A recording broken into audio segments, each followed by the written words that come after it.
And good afternoon, good evening, and good night. And damn it, the camera's still doing that thing. That's really freaking annoying. I completely forgot about that. I'm making a note so I can remember to try and sort that out. Camera is lagging. What the hell is that about? How we doing, peeps? It is, Monday the 29th of January for me. So Sunday for a good chunk of you. Only get notifications when you're already here watching. Sounds about right.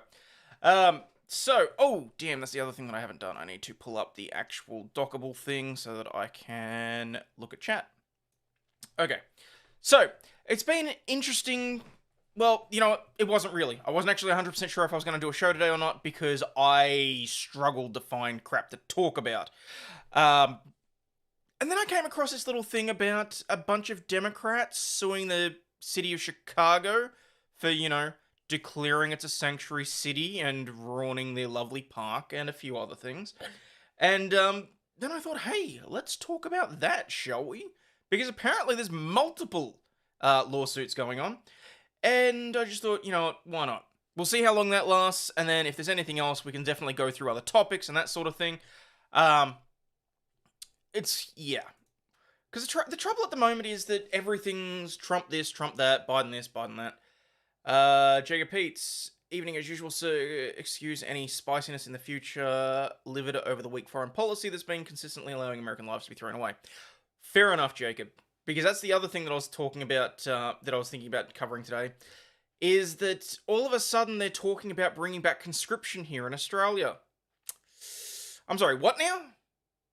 You guys got us into a war with Russia, and now you're expecting to conscript a bunch of people in order to fight said war? Yeah, I don't think that's going to go over too well.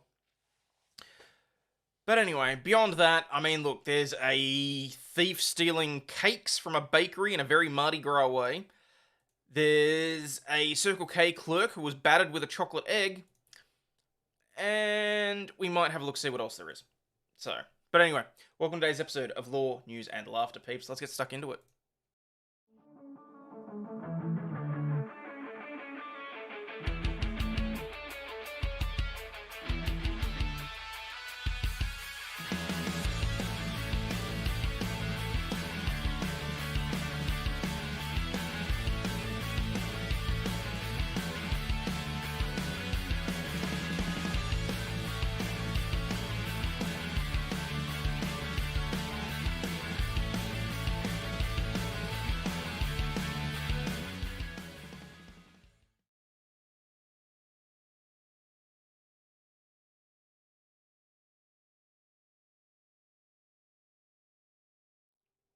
No idea exactly why that wanted to be a pain in the backside for me. Australia willingly surrendered to how many thousands? Oh, piss off, Alexander. Meet the Black Chicago Democrats who sued progressive Mayor Brandon Johnson for housing migrants in a park that is the crown jewel of their community and won. 2 lawsuits by Black Chicago residents have forced the city to abandon plans to use community buildings as migrant shelters. Scroll up. Hopefully YouTube didn't censor me for posting. Yeah, it did. It didn't come through at all.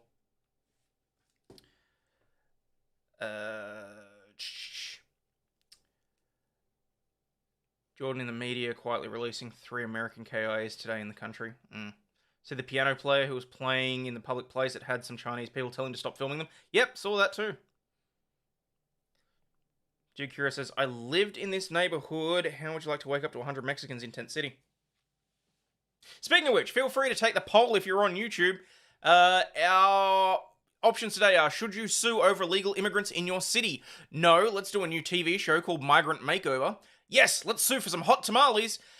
Yes, Home Depot is getting overcrowded. Or yes, my hood looks like the border. Just because I could. Chicago is struggling to care for more than 35,000 asylum seekers bussed in from the border by Texas Governor Greg Abbott over the past 18 months. Oh, diddums, Chicago is struggling with 35,000. How the hell do you think that Texas is doing with, 300,000 in the last month? Shelters in converted warehouses are filled to the brim with new arrivals living in poor conditions, leading to the city commandeering other venues. Among them was a field house at Amundsen Park in Austin, where local youth were kept out of trouble by playing football and kids go to daycare. Residents were furious over their neighborhood's crown jewel. Oh, there goes a shot glass. Over their neighborhood's crown jewel being taken away to house migrants, and after protests failed, a few tried something else.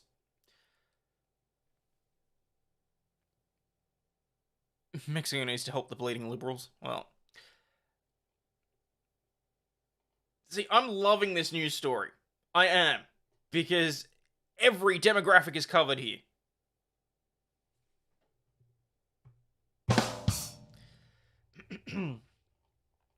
Kata Truce, a government employee and a Democrat, and Gerald Harris, who coaches the teens in football at the park, sued the city with their neighbors last October. Handwriting the lawsuit in a notebook, she argued the field house is designated for recreational use within the community and nothing else. She physically hand wrote a lawsuit and supplied it and won. So, I'd love to see the states issue laws that mandate any federal vote for conscription forces their entire family be conscripted in the military hotspots before any normal citizen. It'd be funny. Would never happen. Yet there are no places for the homeless there. Oh, we're getting to that. We're getting to that, because that's included in part of this. Truss also said she was angry that Mayor Brandon Johnson's government shelled out more than $250 million caring for migrants when her community was in poverty. There's a humanitarian crisis in the black community, and every time we have a need in our community, we're told that there are no funds, there's no money for us, she told the Free Press. About 28% of the neighborhood lives below the poverty line, and 1/3 of the area lives below the poverty line. Whoa. Harris said that with 70% of the teens he coached coming from households with a single mother, he was a surrogate father to many of them. Not gonna make the joke. To many of them, and the neighborhood needed the football program. Dude, who are you trying to be? Like, friggin', what's his name? Not Elton John, who's the other one? Never mind. Oh my god, that's a suit! You got a schedule, I respect that. Dude, what schedule? But a related article in your Discord DMs, take it, don't man, understand either way. I'm happy to look, Jacob. Like I said, it's literally, I've got a 5-minute video that we're going to be talking about, and then we'll see what else happens, okay? Neighborhood is white turning brown. I think you'd struggle to find a white guy in that neighborhood. Over the south side of Chicago, another successful lawsuit objected to an abandoned school being converted into a shelter.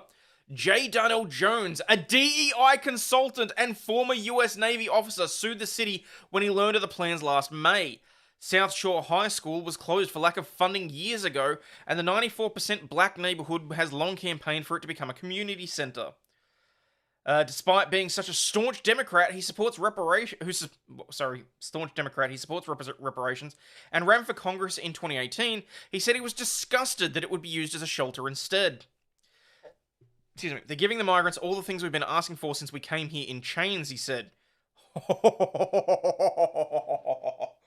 Ooh.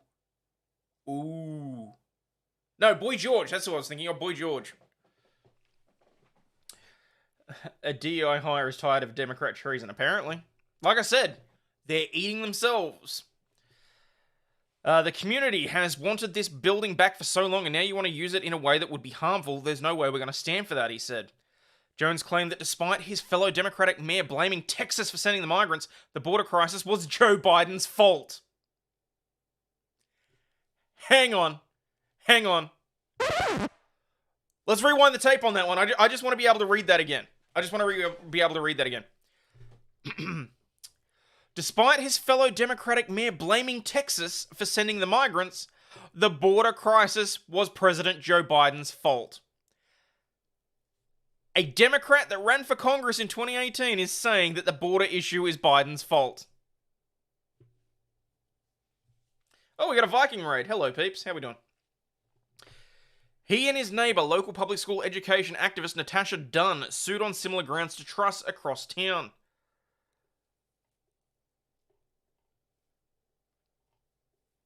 The two lawsuits are some of 7 the city is facing over plans to house migrants in Chicago neighborhoods. Both appear to have been successful, as the city now says it has no plans to convert either Amundsen Park or the South Shore High School into shelters. But do they have any plans to convert the high school into a community center or to reopen it as a school? Like, Tim's loves some long talk. Oh. Hey, Nicholas. Thank you very much for the raid. Appreciate it. They can no longer lie the Biden admin has endangered American lives and sovereignty. It damn well sounds like it. And it's nice to see that they're finally... Yeah, let's be honest. He's only saying this because it affects him now. This is true. This is... And, guys, this is the reason why Abbott did what he did. Because he's forcing what is affecting his state to be felt across the nation in other states. That's why he did what he did. Or at least, in my opinion, it's a good part of it. You know you've done fucked up when the DEI... Damn it. You know you've done when the DEI hires are even nuking your political policies. They've just shut down a big part of O'Hare to house them in the airport. It's insane. Talking about a different park on South Side. My God, they're doing this all over my city. These people are sticking together and they will fight back. So there you go. A third lawsuit by minority residents was by members of a Hispanic neighborhood in Brighton Park.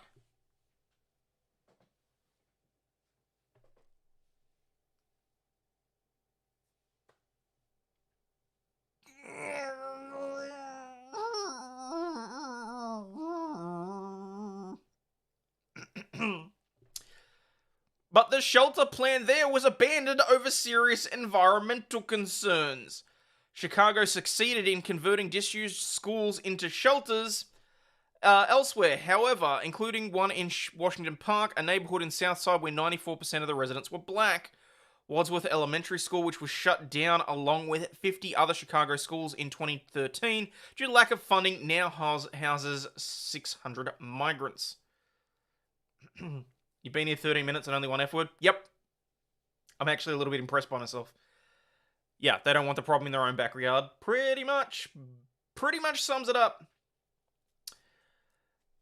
Oh my goodness.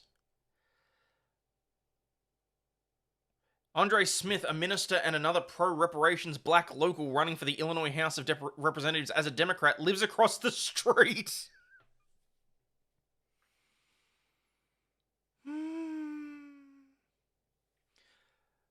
What was that? I wish chat a happy Aussie day and of course was met with liberal crying about Aboriginals. Shocked. Residents of colour, damn it. Serious environmental concerns, my ass. Yep.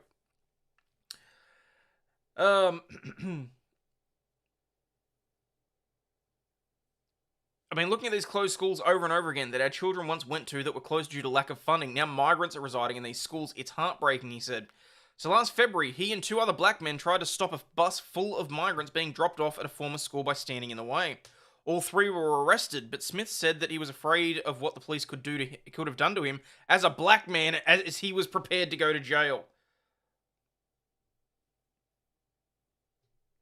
I was not going to let them welcome the migrants into a place that they rejected our kids from. Environmental issues like lack of bathrooms. Oh, what's this? Hang on.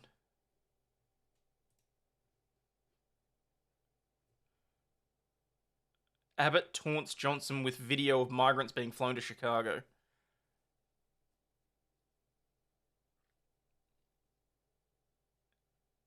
Okay.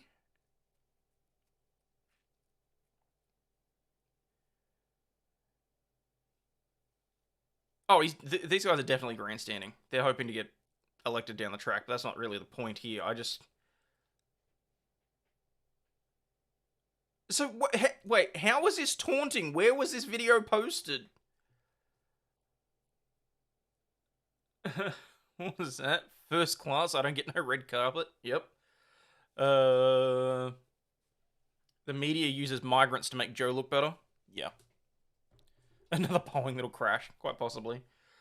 Mayor Johnson himself says the huge influx of migrants is unsustainable. No shit, Sherlock! And yet, you frickin' morons on the blue side of the line are more than happy to try and support Biden. Like,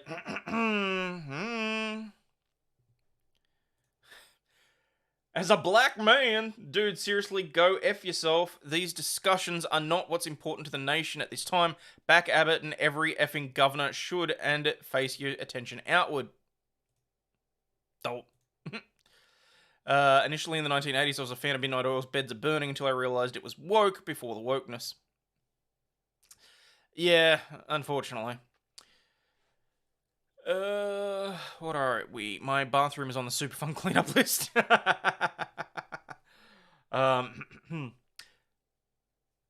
can't turn them away because Chicago is a sanctuary city, so declare that it's no longer a sanctuary city. He blamed both Biden administration and Texas for his city struggling to care for about the 15,000 asylum seekers crammed into 28 shelters across the city. Then don't do it in the first place. You brought this on yourself.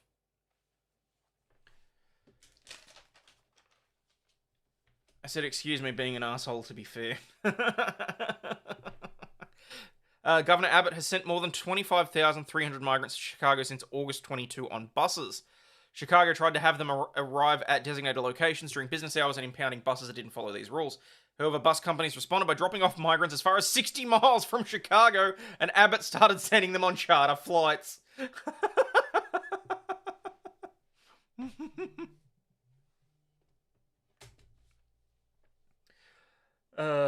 Peter Garrett turned out to be a sellout. Yeah, well. It damn sure ain't Texas's fault. Nope. Conditions in Chicago's migrant shelters have been under the microscope since 5-year-old Giancarlo Martinez Rivero died on December 17. Johnson maintains that there was no evidence that the condition of the shelter caused the death of the young boy.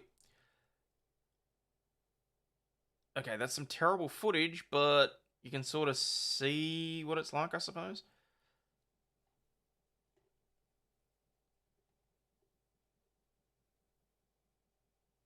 So,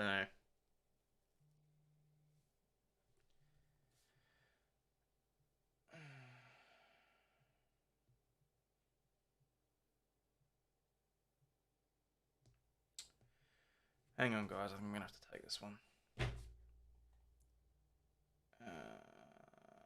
Crap, where am I?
1,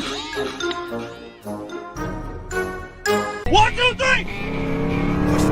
That guy's not even racing yet. Yeah, he did. He blinked.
Yep, and of course I was muted. This is why I should never take calls during a stream. God, I had to take that one, but I had no, like...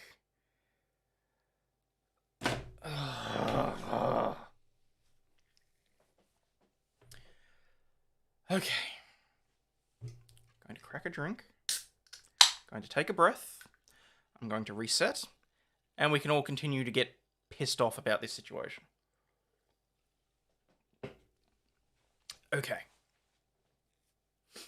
Volunteers who try to help asylum seekers as best they can argue differently, submitting lists of concerns to city officials months before Jean's death. Photos and videos from inside the shelter where he died show 2,300 migrants huddled together in freezing temperatures under a leaking roof. Too young to be a boomer, but you must have been born in the wrong decade. Oh, I would have loved being born in, I don't know, the 60s. Like... one video showed the young boy who appeared to have a bandage on his head lying on a thin fold-out bed distracting himself with a tablet.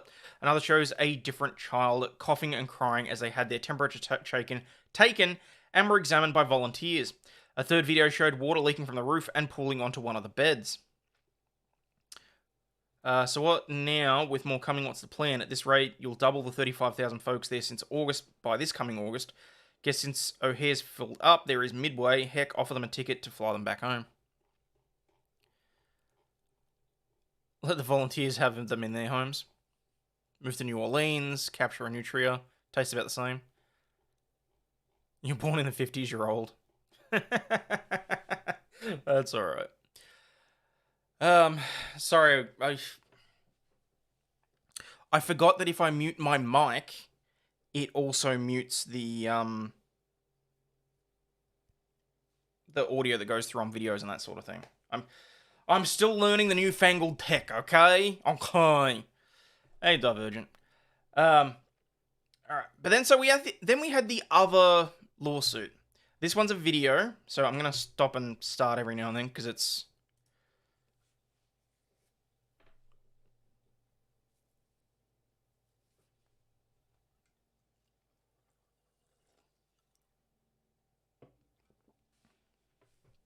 Jealous, Gigi.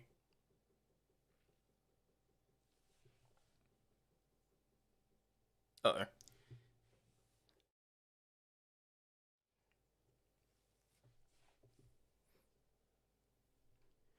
What do you mean there's no sound?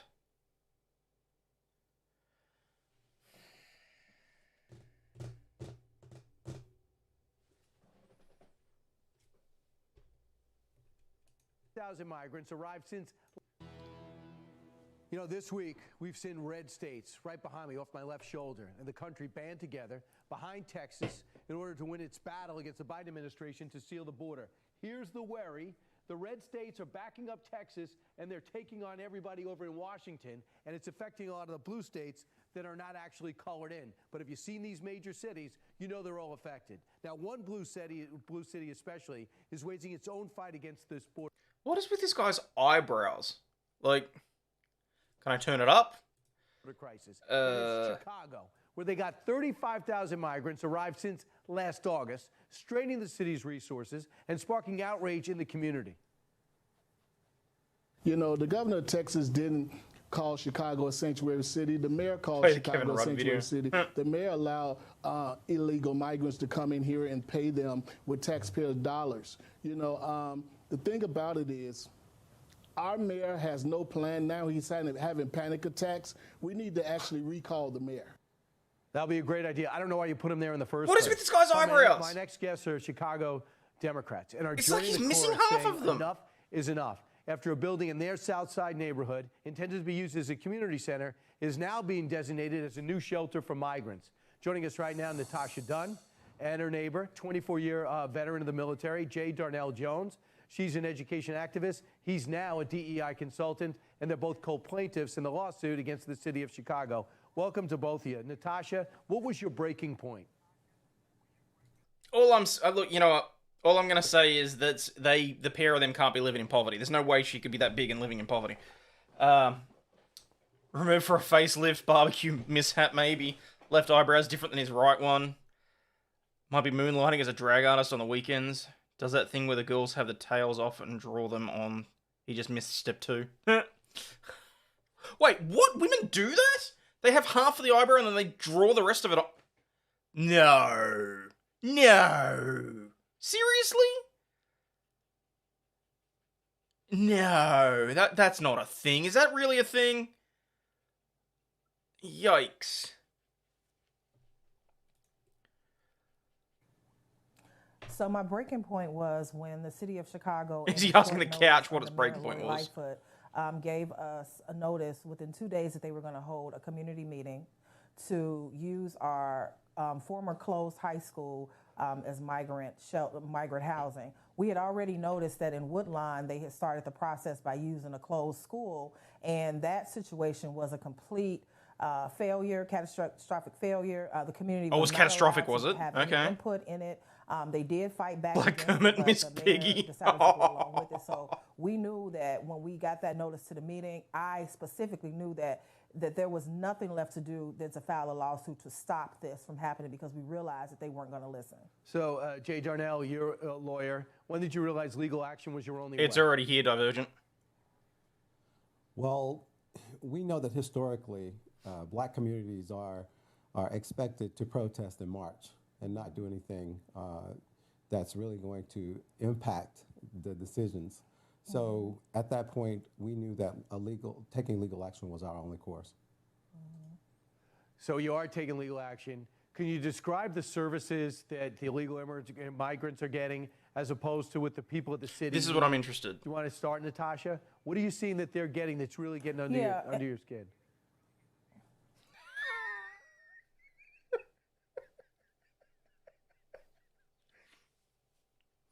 Under her rolls of skin, could be a turkey dinner, could be a donut, could be...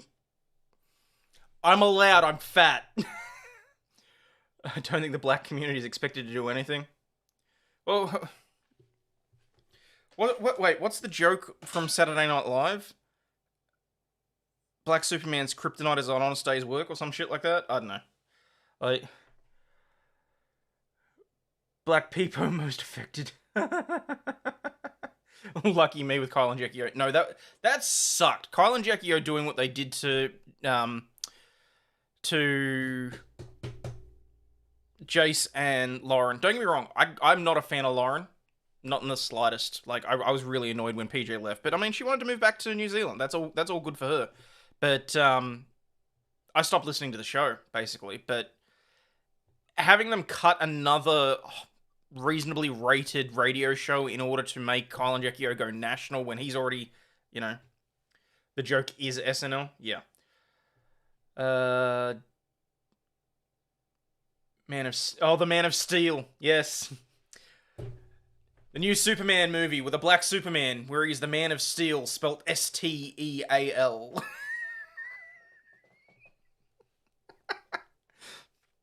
Hayden needs to be in the line at the grocery store at the first of the month. What? Okay, moving on. Yeah, and let me be clear. We were able to stop the city from putting the migrants in the school building, so they're not in our school building here in the city of Chicago. We were successful in that aspect. But what we see across the city of Chicago is that they're getting access to, they're getting up to $9,000 in funding. They're getting access. They're getting rental assistance. They're getting support, free childcare, free transportation. You know, and with the housing situation, we're noticing now the city of Chicago has been scrambling to really find places for them to go. So they're making deals with landowners. And the problem with that is that in the black community, there's a lot of absent landowners, and they've left dilapidated properties in our neighborhoods. We have fought for years to try to get those dilapidated properties to come back into the community. And now all of a sudden, now that there's this money falling from out the sky for migrants,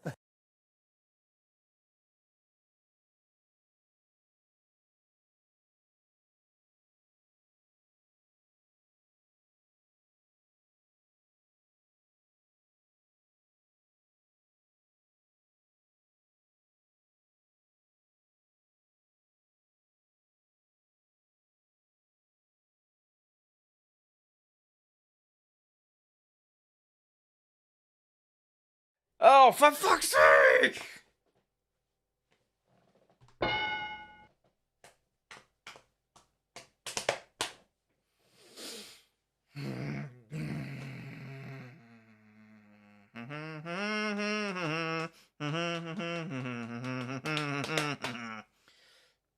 Watching American NFL football, hoping for the Detroit Lions to get their first championship since 1957.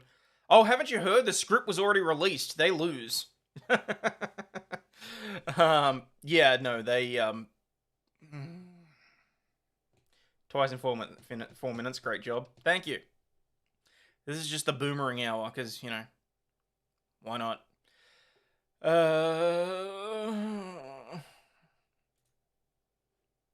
These landowners are now using the money to renovate to allow migrants to get in. Let me give you an example. This one landowner in South Shore has a 8-unit building, designated 8-unit building. This man was allowed by the city of Chicago to turn this 8-unit building into a bed for 69 migrants.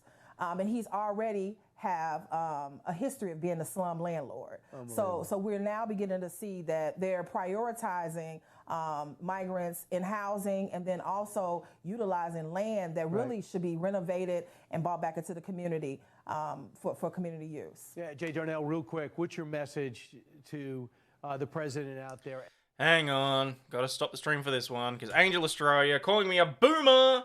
Super chat for the boomer, $20. Thank you very much appreciate that. Also, guys, for those of you that are trying to get me to say the F word, I'm just putting it out there. Super chats I have to read word for word. So, you know, just remember that no matter how much you screw up, Anthony Albanese exists. Notice a severe lack of grifting in your last few streams. Do your job and grift. I'm acutely aware that I have not grifted. That's because I haven't felt confident in myself. And as even my wife has put it, I don't know how to sell myself, psycho. So, you know, shit happens. But thank you very much for the it was a coincidence that she sent the super chat through. That's funny. I mean, look, the reason that I covered this video in the article this morning was I was purely interested in the fact that some of the Democratic supporters, now it gets a hold of it. Huh. Who needs to grift when you have a really good stream anyway? I do Divergent. As bad as it sounds, it costs me money to be here because I do this during part of my day. Like, I take time off out of my day to do this and that sort of thing. So, you know. Fuck! Well done, Angel.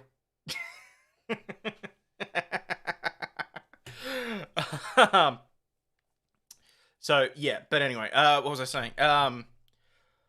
Because you see the beat up in the media that it's all this red versus blue, Democrat versus Republican, and then you see exactly all streams cost money to run, but when people love your work, they'll give. Yes, Divergent, I'm acutely aware, and why do you think that I've been feeling so fudging bad about myself lately? I mean, like I said this morning, I genuinely wasn't going to start a stream because I didn't feel like I had anything to talk about because everything's Trump, everything's the border. There is nothing to talk about in Australia. I mean, they're still going on about the change the date of Australia Day, and it's like 3 or 4 days later, and we've already told everybody to piss off. And it's purely like, well, you know, I want a teaspoon of cement. I can only have a cup of concrete if it makes sense. But anyway. Streamlabs is really behind on that. I should probably turn that off. Wait, what was that? Just like hanging out with you. Cheers, Tammy. Anyone know what the maximum super chat amount is? Jesus, migraine. No. Don't be a wank stain and say procreate.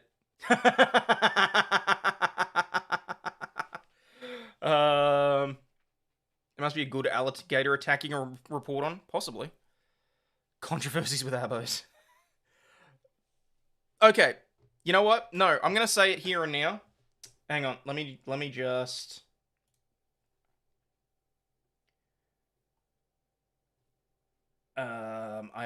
Is that playing audio from that? Hang on. That's okay. Alright. Okay. One thing. And this one can be... The next 30 seconds can be clipped specifically for Anna. Anna? That Star Wars girl? You can say it all you want. I no longer give a shit. I'm never gonna say anything about it ever again. I don't care. Okay? You can use the word. You can think it's whether it's equivalent to the N-word or not. I don't give a shit because I no longer care. My level of respect for the culture has gone out the window, so I don't care. Say it. It's all yours. I no longer care. Go for it. Okay? Alright. Oh, shit. Andrew dropping another $10 super chat there. Fucking stop putting yourself down. Very much appreciate that. UN fighting alongside Hamas. No, because Israel and Hamas is two of the things that we do not talk about. We just don't. The less black-brown people in Aussie land, the better. Jesus, vodka. How about talking about the multiple land grab cases out there on the Aboriginals that people aren't aware of?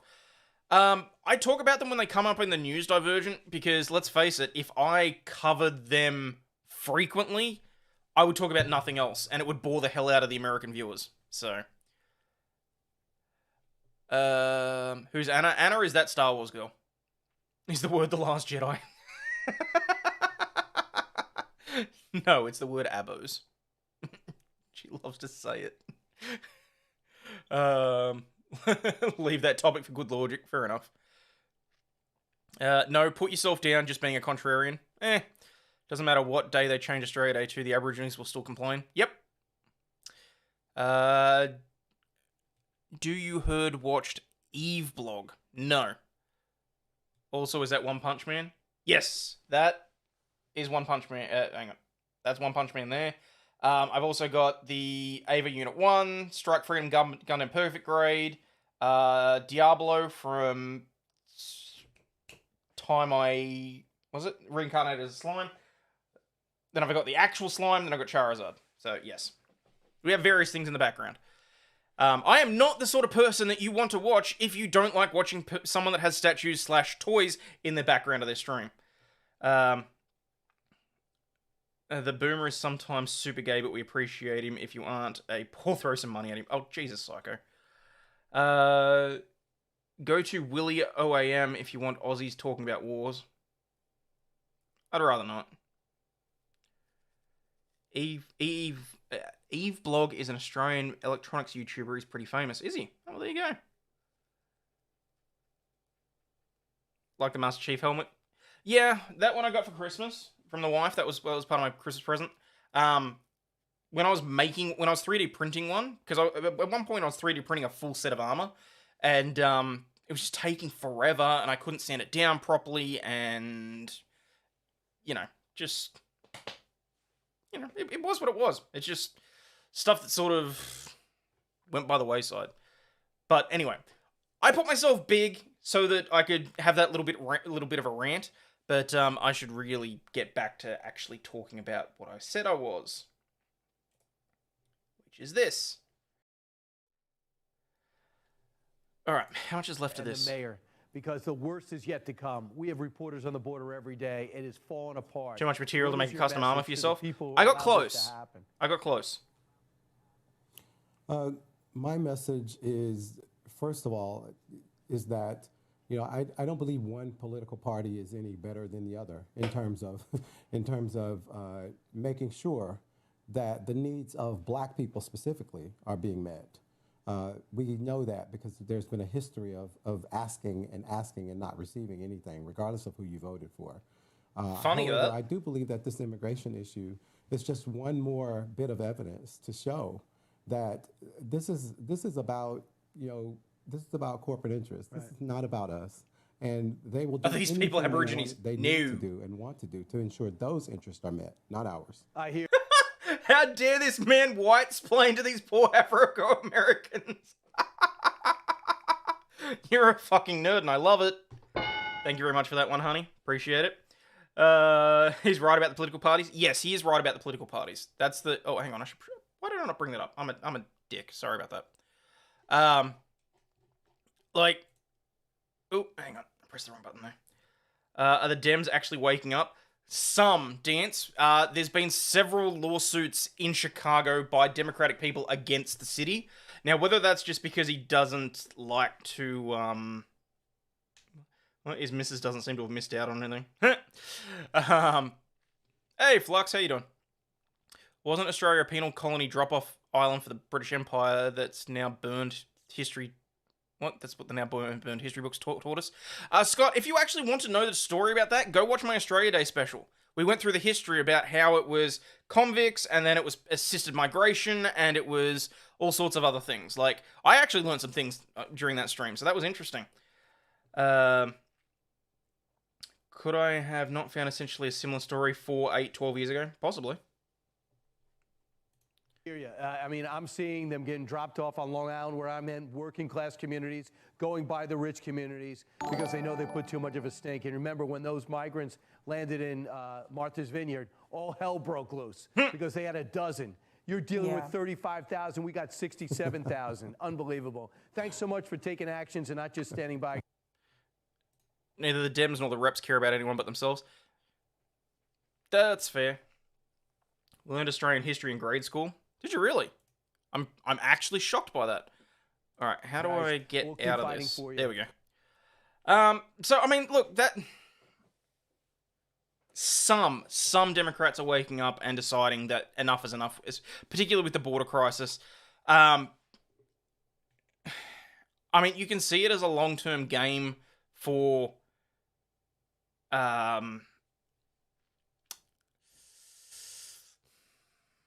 am I trying to say here? Your fascination with Australia began with Mad Max and Holden rat rods. Got in trouble for saying Happy Australia Day at work, was met with blah, Aboriginals, blah, blah, blah. North American Europeans did the same, blah, blah. You also learned American history and history of baby Jesus. Oh, well, there you go.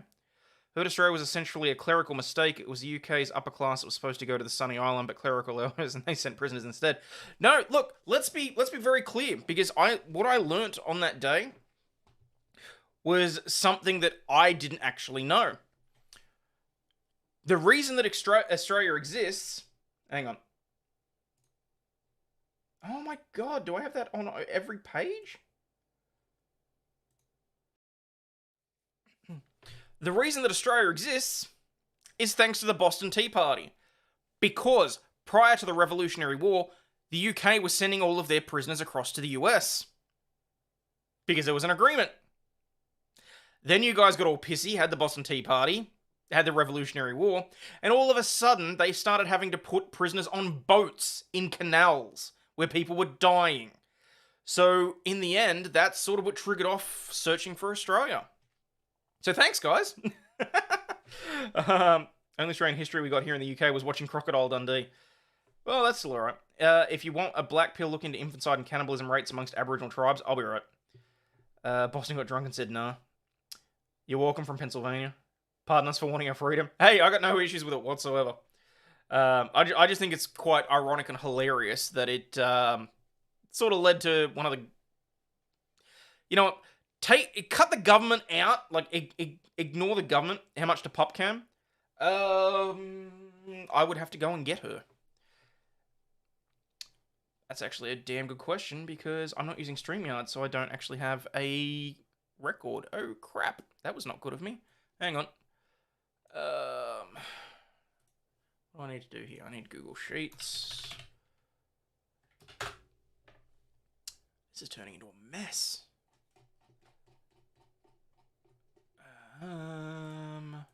Alright, where are we? That was...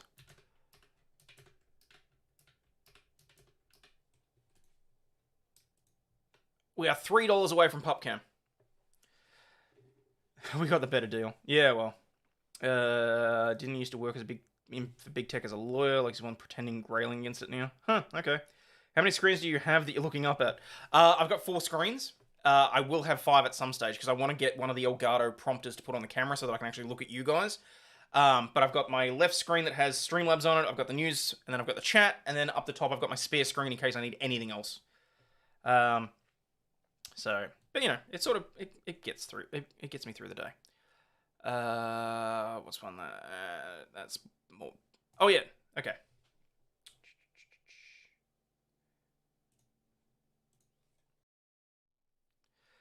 A New Orleans thief steals 7 king cakes from a bakery in a very Mardi Gras way.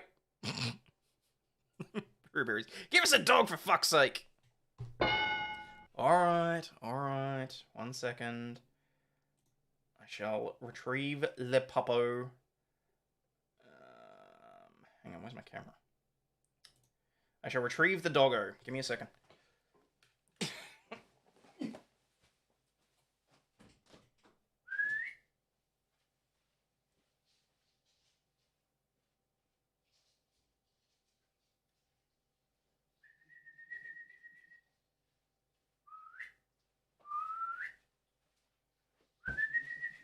Come on, go. Come on, treats. Oh, don't give me that.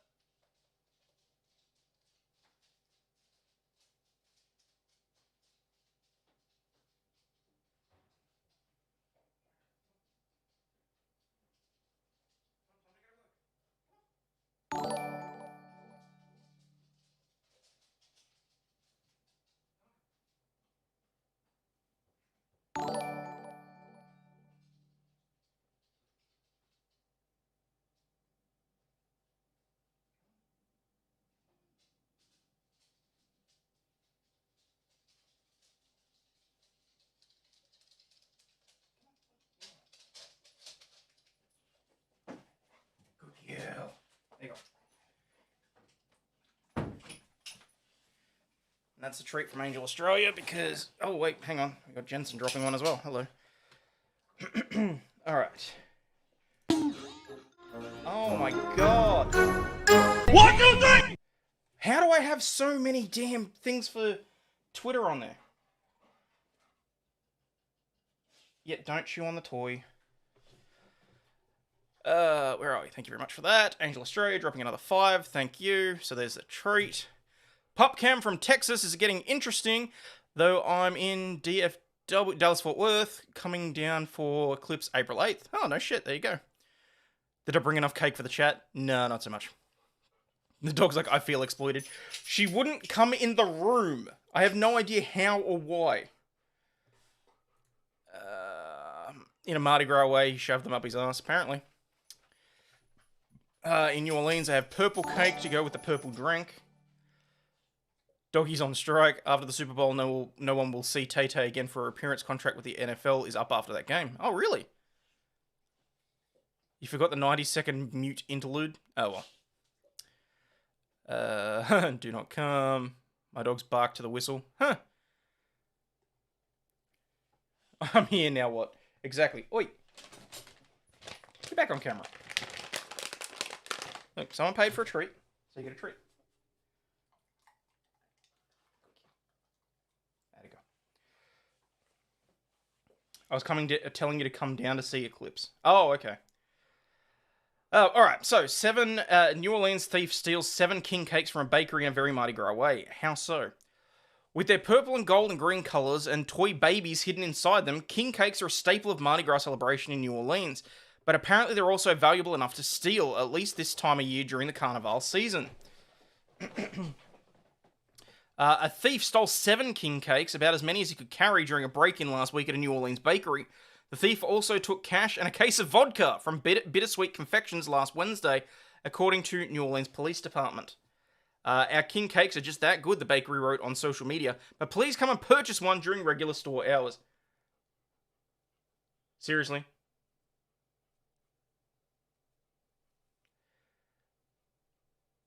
Don't ask how I got Mardi Gras beads in New Orleans. Yeah, most people don't too. Can you fence the cakes now? I think you can fence the baby toys that are in the cakes, not necessarily the cakes themselves. Toy babies inside the cakes? Yeah. It's supposed to be like good luck or you win something. I can't remember.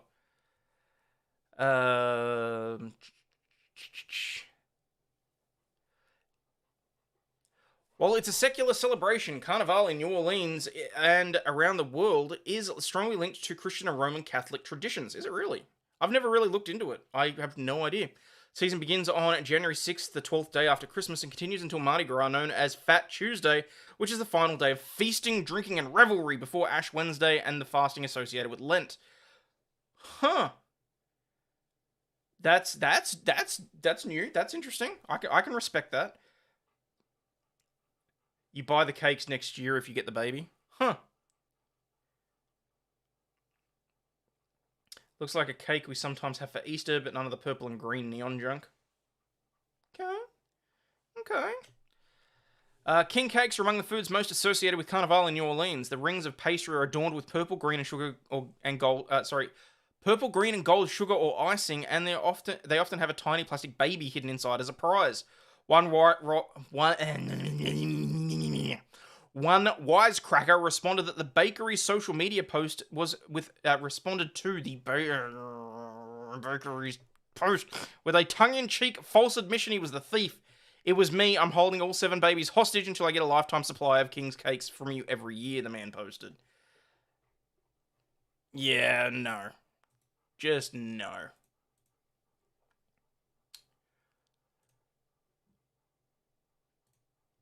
Okay. Alright. Words are hard, Hayden, right now. The food colours look like the ones we banned to end cancer. Yes, it's a party to celebrate Jesus. It's right there in the Bible. No shit, really? And people, when I said I was grifting for dog ass cam, you got exactly what you paid for. I don't feel bad, I'm just saying. Blooper material right there. Said someone paid $38,000 to have their dead cat cloned. Did she just get scammed or given another white cat? I'm sorry, what now? Hang on. $38,000 to have a dead cat cloned? What the hell is this shit? Oh, look at the hair. Someone painted that cat. I can tell you right now. That is not a cloned pussy. In light of your Aussie felonious prodigy, may this contribution help to clear your family name with a criminal record. Lol. I am proud to say that at least part of my heritage is from someone that actually came across through assisted migration. They were actually on the boat. They were not criminals. And I think they started a sugar plantation. If I... Look, straight... There you go. Can you clone your cat? Apparently you can. We're going to get to that in a second, because now that I've got that, I've also pulled up Jacob Pete's article as well. So, and thank you very much for the super chat, Scott McGinnis. Much appreciated. Are you descendants of prisoners or wardens? Prisoners or wardens? I don't know if there's any prisoners on either side. The only one that I was able to trace back was the ship that brought them across. For the life of me, I cannot remember the name of it off the top of my head. Did they make some Aussie rum? Probably. It's probably why I've got such a legendary liver. Alright, so this is the one that Jacob Pete sent through. Biden says US shall respond after drone strike by Iran-backed group kills 3 US troops in Jordan. You have a bottle of Aussie rum? Is it Bundaberg? President Joe Biden said Sunday that the US shall respond by doing absolutely nothing after 3 American troops were killed and dozens more were injured in an overnight drone strike in the northeast of Jordan near the Syrian border. Biden blamed Iran-backed militias for the first US fatalities after months of strikes by such groups against American forces across the Middle East since the start of the Israel-Hamas war. Do we really need to talk about how this was sort of expected? I mean, I did see that warmongering Lindsey Graham was out there saying, hit Iran, hit them hard. There are already enough wars going on multiple facets. Irrespective of whether or not you want to acknowledge that they are wars or not, that's what's going on. He'll respond by sending more money to Ukraine. $20 says those drones are US operated and US owned. You're on the 3rd fleet on Dad's side? Awesome. No shit, the Lions are 14 up. Huh. And you wonder why I've been spicy today, so you believe him because I don't, bleeding coward? No.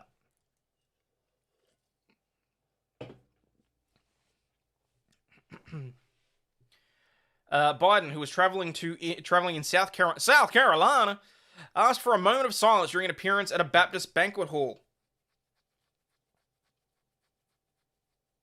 That shit pissed me off. I'm tired of our soldiers being cannon fodder. Yep.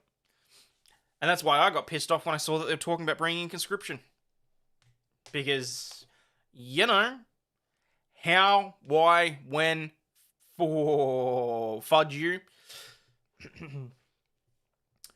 We had a tough day last night.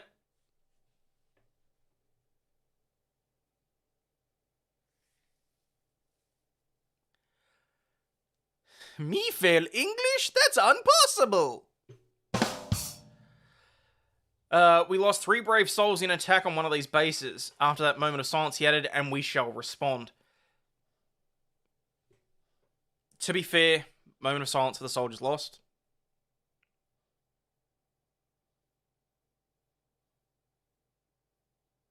I hope to God that that actually happened, because if Biden lied and that never actually happened, I'm going to be pissed the fuck off. With an increasing risk of military escalation in the region, US officials are working to conclusively identify the precise group responsible for the attack, but they have assessed that one of several Iranian-backed groups was behind it. I say Trump return every troop and diplomat back home. Couldn't hurt. US military drops the high school diploma GED requirements for recruits. Desperation time. Oh, yeah. Sorry. I forgot about that one. Oh, yeah. They're dropping the requirements for entering the Navy. In the Navy. You can put your mind at ease in the Navy. You can get down on your knees in the Navy.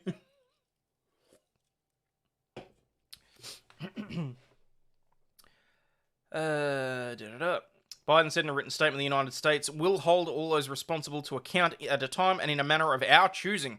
Defense Secretary Lloyd Austin said we will take all necessary actions to defend the United States, our troops, and our interests. Iran-backed fighters... Wait, is this the same article? Iran-backed fighters in East Syria began evacuating their posts, fearing US airstrikes, according to Amar Abu Layla, a European-based activist who heads the Der Ezor 24 media outlet. He told the Associated Press that the areas are strongholds of Mayadeen and Bukamal. Bukamal. Village people are Muppets version of Indian Navy. Muppets version, always. Now and forever. According to the US official, the number of troops injured in the one-way drone attack rose... I'm sorry, what now? Rose to at least 34. Another official, who also spoke on the condition of anonymity to discuss the details not made public, said a large drone struck the base, which 2 other American officials identified as an installation in Jordan known as Tower 22. It is along the Syrian border and is used largely by troops involved in the advise and assist missions for Jordanian forces. The small installation, which Jordan does not publicly disclose, includes US engineering, aviation, logistics, and security troops. Austin said the troops were deployed there to work for the lasting defeat of ISIS. 3 officials said the drones struck near the troops' sleeping quarters which they said explained the high casualty count. Not sure, but that might be it's from Queensland, but released a French company, La Maison de Rome. Oh, okay. In the Transcontinental Series. Fair enough. The Navy only wanted the highest GPAs back in the 80s. Yeah. A little more in the service than they ever would in high school. That is true, too. It's a nice rum. 96% proof. Okay. The US military base at Al Tanf in Syria is just 20 kilometers north of the Tower 22. The Jordanian installation provides a critical logistic hub for US forces in Syria, including those at Al Tanf, which is near the border of Iraq, Syria, and with it. You know what? What do I think about the McMahon lawsuit? I did an entire show yesterday about it. In short, the details of that horrific that I want to wait and see what his defense is lodged. The fact that he immediately resigned from TKO. I say resigned like he had a choice. Female bulges required. Jesus Christ. He's been shitting on bitches' heads. Yeah. I honestly don't know, because the irony of it is he's definitely there's no criminal charges. The irony of it is, reading through that complaint, they've included all that emotional information, none of which they needed to include. They've done that purely because they can release that information as part of the complaint and not get done as part of the non-disclosure agreement. It's a contract dispute because she's arguing that she wants out of the NDA. Like, to say that was not. What's what I'm looking for here? Now jack him off. I know, right? McMahon hangs out with Saudi royalty, so that makes it sound plausible. They broke the NDA with the filing. It would depend on the contents of the NDA. It really would. So, that's sort of why certain things can get put into filings, and you can't be sued, because if you're lodging a filing, you're protected. But it really does depend on what the contents of that NDA is, and I think there's a chance that the NDA is enforceable. Aside from the fact that you guys have this specific act, which I've not come across before, so maybe it's not. Maybe it'll get blown wide open. I don't know. Realistically, the $200,000 or more she will owe back from breaking the NDA is more than anyone's going to pay for her story now. Quite possibly. That's a good point. So, Vince is the gift that keeps on giving. She's going to get a ghostwriter and write all the books for sure. Quite possibly. I mean, it's a hell of a story. I need someone to do a skit. In this corner, we have Vince McMahon's turd. In this corner, we have the NDA agreement. Let's see which one comes out on top. Like, that'd be funny as shit. Pun intended. I love shitheads. Okay. I'm struggling to care about this. Mainly because, like, it's not that I don't care about the deaths. It's not that I don't care about the issues that are happening. It's that I don't give a shit about Biden's response, because nothing that comes out of his mouth is going to make a difference. Like, but anyway. A Circle K clerk has been battered with a chocolate egg. So what are you in for? Assault with a chocolate egg. A Florida man was arrested on Wednesday after allegedly striking a Circle K cashier in the forehead with a thrown chocolate egg and then hopping the counter to further batter the victim. Yeah, that's a bait and switch, because celebrity deathmatch between McMahon's turd and Amber Turd needs to happen ASAP. Oh my god, that'd be even better. 2 turds enter, 1 gets flushed.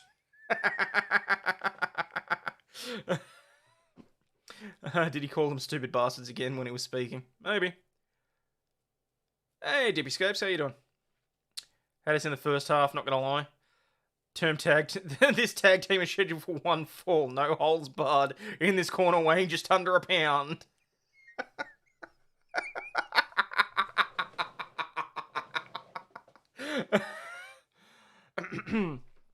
Okay. According to the criminal complaint, Edward Reardon, the convenience store worker, tried to check out John Mahas as he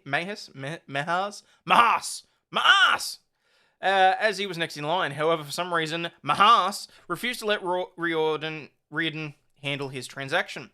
Instead, the 27-year-old walked over to another employee, rendered payment, and threw a chocolate egg towards the victim, hitting him in the forehead. I feel like they knew each other. You mean African-American egg.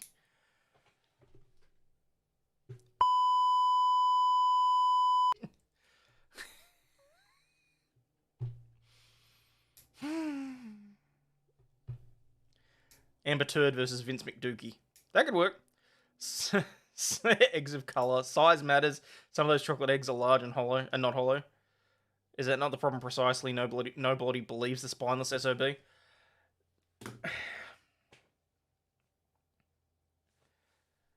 Okay. However, for rendered payment through the egg of the victim. The complaint does not indicate if it was a Cadbury egg, Kinder, or a lesser Hershey concoction. After Reardon was asked to leave the Circle K, Mahas, seen above, became irate, cops say, and hurled the counter to push and strike the victim's face.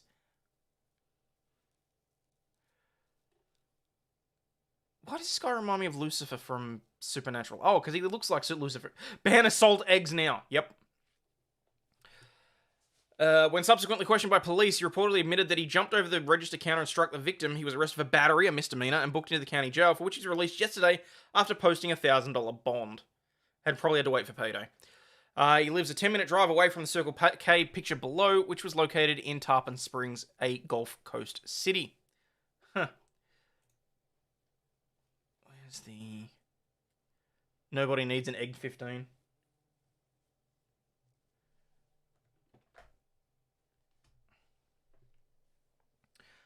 It's like painting over the manufacturer of a pew-pew in the pew-pewing. Oh, come on, just load! Oh, man, I really wanted to read that. Oh, well. Smoking gun, Smoking gun, you've done it again. Alright, so where's this? US woman spends $38,000 to clone her dead cat. It only costs $38,000? Hey, Angel, you might get a second chance. Or at least your clone may. A United States woman said her controversial decision to spend $38,000 Australian to clone her dead cat has saved her life. Kelly Anderson from Texas was devastated after losing her soulmate cat Chai more than 4 years ago. It was then she decided to replicate her beloved pet. It was just one of those moments where I'd been talking about cloning for a few weeks before and fate kicked in. I remember the conversation and decided to clone. She said the cloning process took about 4 years, roughly 2 years longer than the average, and cost a whopping $25,000 US.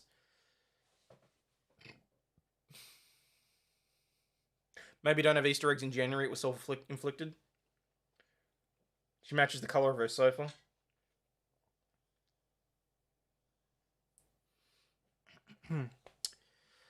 It was not the money that it was not money that I had come easily to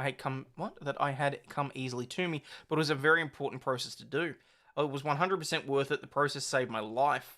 Now, Belle's successfully cloned cat has grown to be an equally bold, bossy, and sassy as Chai once was. I'm with... I think she should spend the $38,000 on psychiatric help. I'm a little bit more concerned about the fact that, oh, I don't know, someone's just given her another cat that matches the...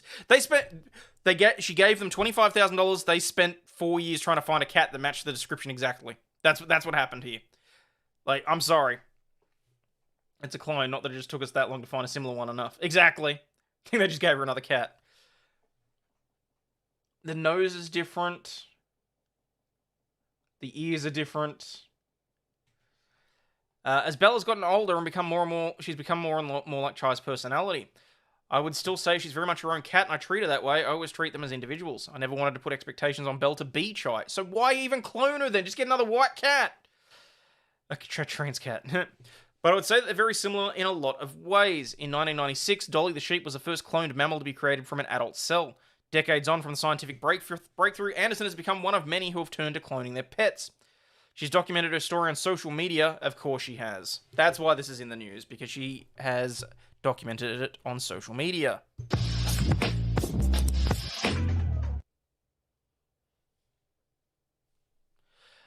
I think there's people who are fascinated and don't even realize that we're cloning animals. So a lot of people are learning about cloning, but a lot of people also have options. So it's a mixed bag. Oh, it's a white cat, so it's a cat of oppression. Colonize a cat. Lovely. Okay. Okay. I will give you that. Now I feel bad for the cat. Thank you. Just rescued another tuxedo. Took me a while to do it, though. He's a good boy. Okay, well, there you go. Goodness gracious me. Hang on, wrong Discord.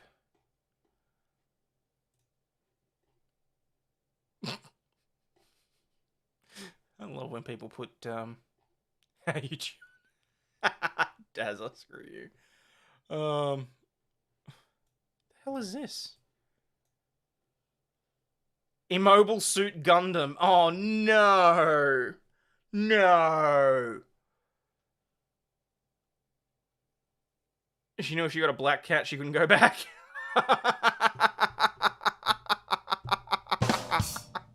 That's bad, Booraberries. That's bad. What's this? Is your milkshake really worth it?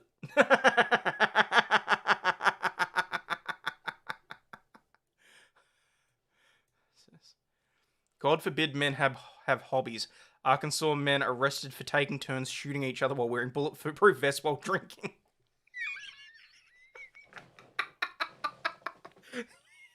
You go, boys. You go. Hang on. What's this one? Sorry, but AI cannot attend art school. Oh, no.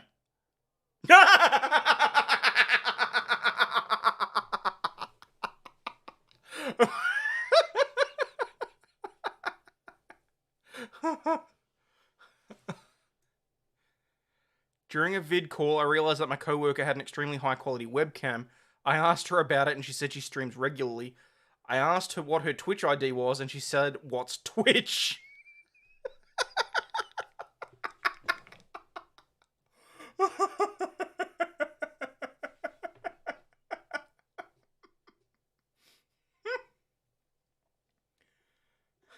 Don't set the snow on fire.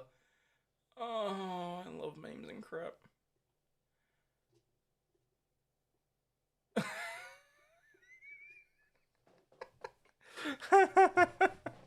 What's wrong with clearing out the gene pool naturally? I don't see any issues with that whatsoever.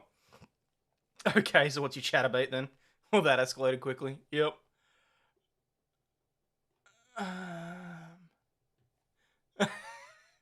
Okay, this is good. I should give Stingy his credit for this. Aussie doing a regular stream, Stingy having something for him. Don't know where you were today, mate, but anyway. That's funny. I'll give him that. Oh, no. There's nothing new in the cute stuff, I don't think. At some point, I've got to do something in Nerdvana. What do we got next? Is there anything in us stay on the Aussie? Oh, cool. For anyone that doesn't get it, that's a saltwater crocodile. So that's pretty cool.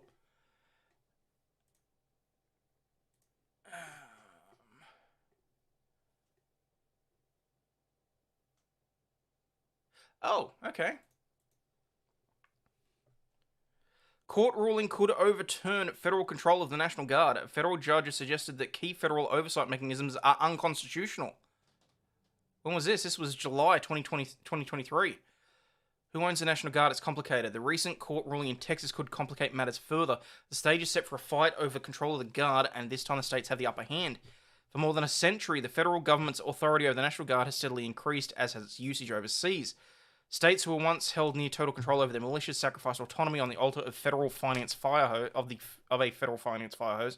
which gave the Defense Department leverage to shape the Guard into the image of full-time counterparts. In return, the governors now have highly trained forces at their disposal for missions at home, and they're using them more often than ever. Huh. Did you just startle yourself awake?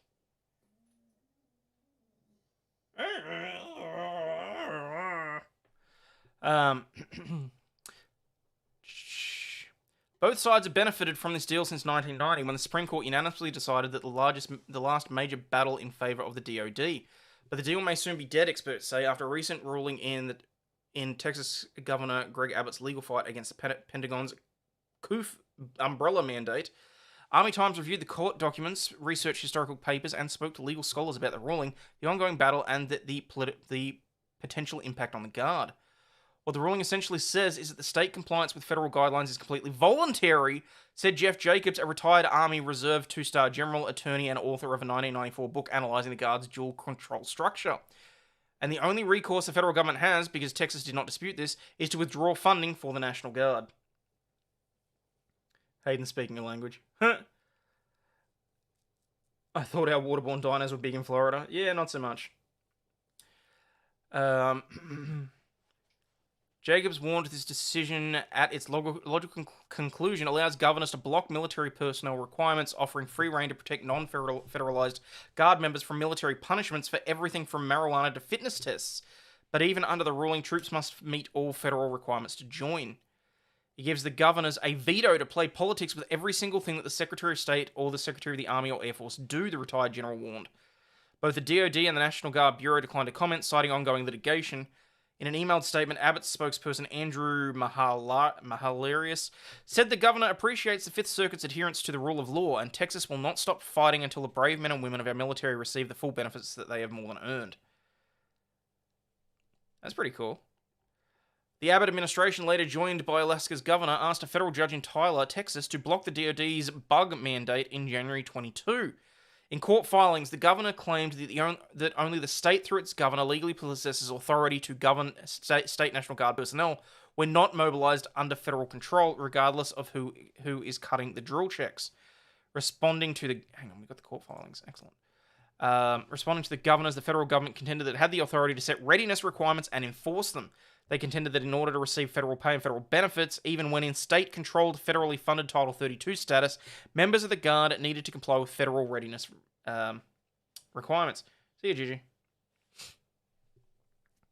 After in-person arguments in June 22, U.S. District Judge J. Campbell Barker denied the governor's request for a preliminary injunction, a rare pre-trial declaration that would have blocked the bug for guardsmen nationwide. National Guard is under the administration of the state, always has been, always will be. Federal can only be introduced by expressed action of the federalizing of the Guard. The Abbott administration appealed the denial to the Fifth Circuit in the Court of Appeals, and the result could upend federal control of the Guard. A shot across the bow!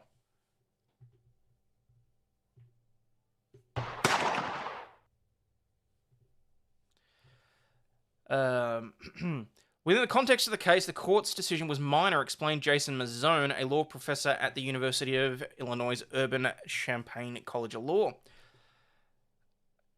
Urbana-Champaign... I don't know how to pronounce that. Screw it. A panel of the 3 appeal judges unanimously voted to vacate or undo Barker's denial of the preliminary injunction. The lower district judge must reconsider the matter in the months ahead, and a final resolution could be years away. But when appeals courts vacate district court decisions, as the Fifth Circuit did on June 12, they typically publish a legal opinion, a memorandum explaining their reasoning that provides legal guidance to lower courts about the issue. According to Mazzone and Jacobs, pretrial opinions often foreshadowed later decisions. Well, they do. It makes sense that they do that. The June 12 opinion, written by U.S. Circuit Judge Andrew Oldham and signed in part by the U.S. Circuit Judge Don Willett, left little to the imagination. Oldham, who was appointed by former President Donald Trump, ascended to the Fifth Circuit on a 50-49 Senate vote in 2018. Damn. He spent the previous 3 years as an official lawyer for Abbott, culminating in his office's general counsel. Huh. That's pretty cool.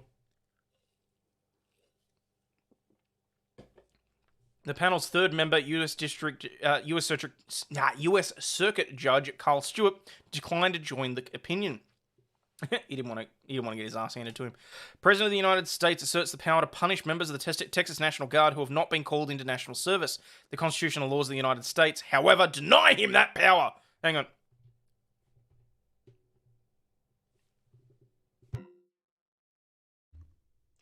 Deny him that power.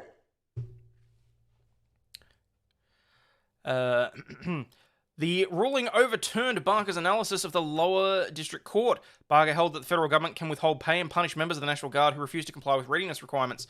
That's because Guard troops hold simultaneous and overlapping but legally distinct memberships in their state's organised militia and the Federal National Guard. But Oldham disagreed. He analysed the Constitution's militia clauses, which were 1780's power-sharing compromises between the federal government and the states. Don Willett, who used to be an awesome Twitter legal presence, gave it up when he got onto the court. Kind of had to. Constitutionally, the state has no obligation to ignore illegal, unconstitutional requests from a federal body. Protecting the internal security and integrity of the state is priority number one, as well it should be. The states feared the potential tyranny of the federal government with a large standing army, but Federalists who favoured a strong central government argued that the Congress needed to defend the country. Under the bargain, the state militia had state-appointed officers and remained under state control on a day-to-day basis, though the federal government set their training standards. The central government also gained absolute power over the militia and its members if and when it was ordered into federal service to repel invasions or suppress insurrections.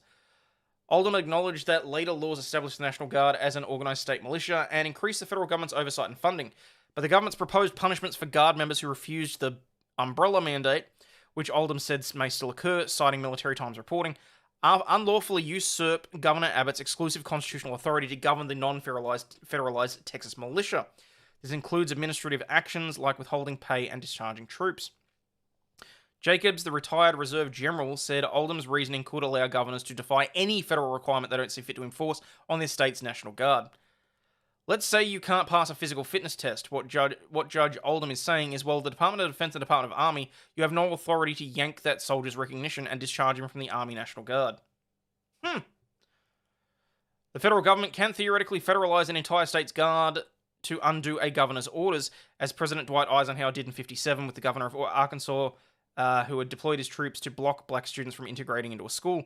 But mass call-ups require significant political will, which I don't think Biden has. I just don't. And Oldham noted that Biden appears unwilling or unable to do so to enforce bug mandates at the time. Because remember, this was June last year. Responding to the federal government's argument that federal law gives it punishment options for non-federalized guardsmen, Oldham implied such laws are unconstitutional, regardless of whether the government's reading of these statutes is correct. The Constitution forbids President Biden from bypassing the state, stepping onto Governor Abbott's shoes, and directly governing Texas's non-federalized militiamen. No, well, see, here's the thing, Matt, because this was about him trying to force bug mandates on people. This is a completely separate issue, but it very much makes it seem like, oh, I don't know, the Biden administration has a bone to pick with Texas. Excuse me. Beyond federalizing the troops, the government's only other option is to take federal funding away from the entire state's National Guard, he declared. But that idea hasn't received serious consideration since the 1980s, when governors tried to block overseas deployments. So that's just talking about old.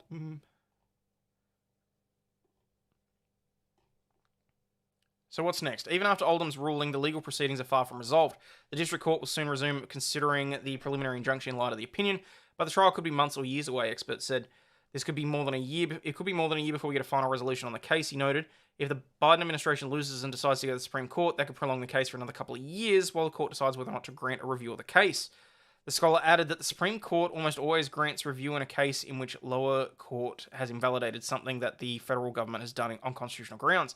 The wrinkle in this case could see it resolved on a technicality, he noted, would be if the Pentagon backs down on punishing the guardsmen who refused the umbrella.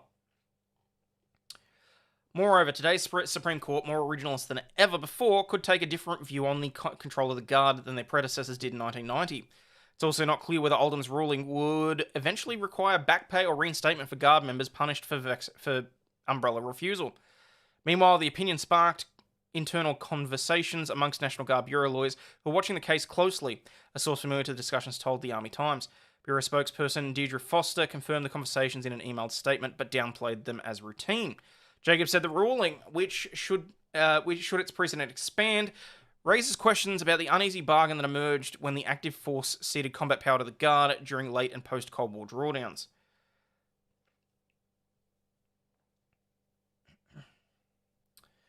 It's not an efficient organizational structure for the National Defense Force of a superpower exactly for these reasons that it created this litigation.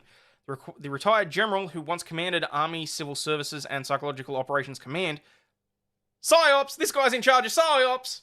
PsyOps, people, get your PsyOps here. Love it. Said the government is likely to fight the case. No shit, you think?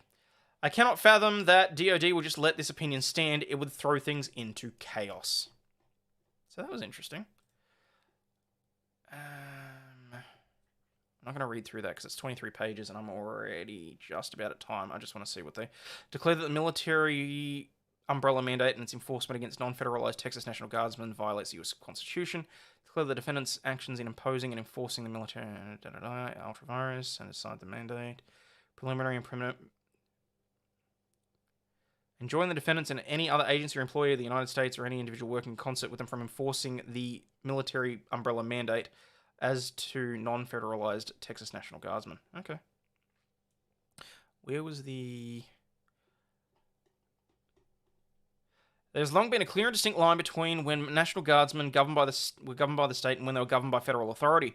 When National Guardsmen are serving the state, the federal government has no command authority.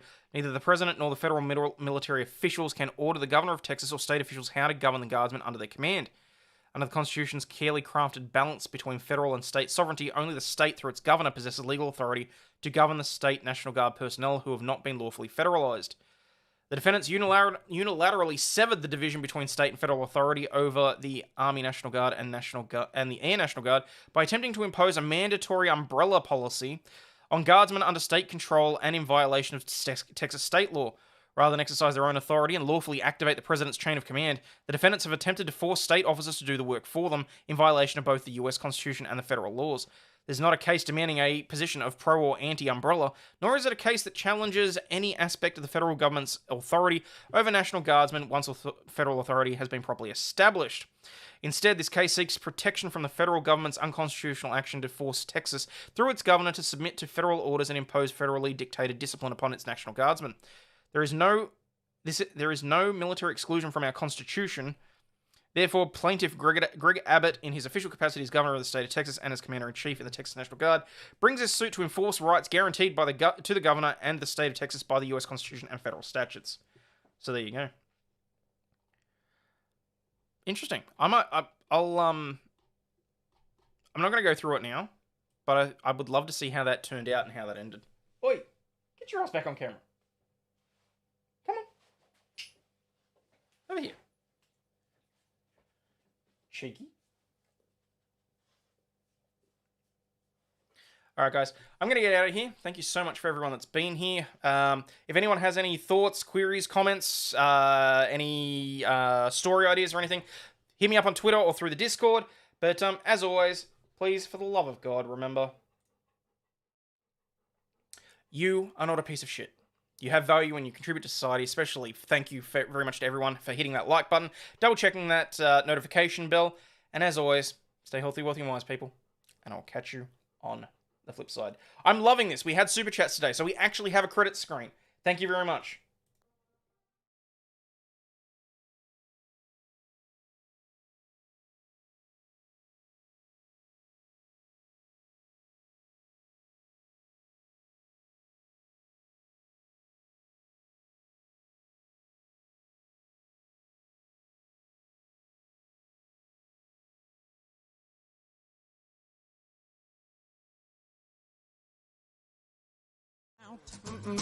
Fuck this shit, I'm out. No thanks. Don't mind me. I'ma just grab my stuff and leave. Excuse me, please. Fuck this shit, I'm out. Nope. Fuck this shit, I'm out. Alright then. I don't know what the fuck just happened, but I don't really care. I'ma get the fuck up out of here. Fuck this shit, I'm out.